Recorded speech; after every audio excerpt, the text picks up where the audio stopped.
Now we are waiting tonight to hear the autopsy results for a UB student who may have died from hazing. And today we had questions for the school. As the police investigation continues, a UB official made the school's first on-camera comments following the student's death.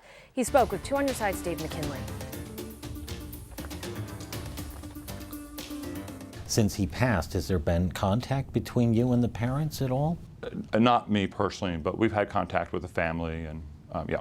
UB Vice President for Student Life Scott Weber also talked more about the visit he and the UB president paid to the family of Sebastian Serafin Bazan when he was on life support at the hospital this past weekend following the suspected hazing incident inside this home on Custer Street last Friday, which sent the 18-year-old into cardiac arrest. I think it's really important for the university to extend, its heartfelt thoughts to the family under those, incredibly tragic circumstances. So, were they receptive to that gesture? I think it was important for us to be there.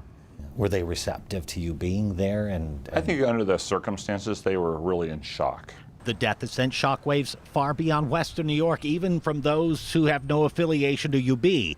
On Facebook, Blake Miller of Sigma Pi, who graduated from Illinois State University last May, wrote that if this was hazing, those who carried it out were men who I am ashamed to call my fraternity brothers.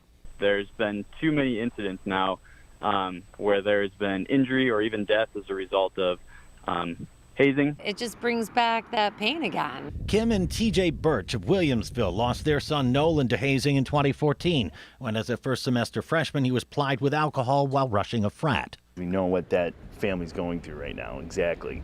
So on life support for a couple of days and the whole thing, exact same thing that happened. So we know what they're going to be going through, too, the next few years, and it's not fun. They have since formed the NMB Foundation in honor of their son and to raise awareness on the dangers of hazing. This has really become an epidemic. Immediately after last week's incident, UB suspended the official activities of all fraternities and sororities at the school.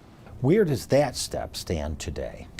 It will be in effect at least till the beginning of the fall semester. After a complete review of Greek life at the school is completed. Is it possible that there won't be any more Greek organizations at UB when all is said and done?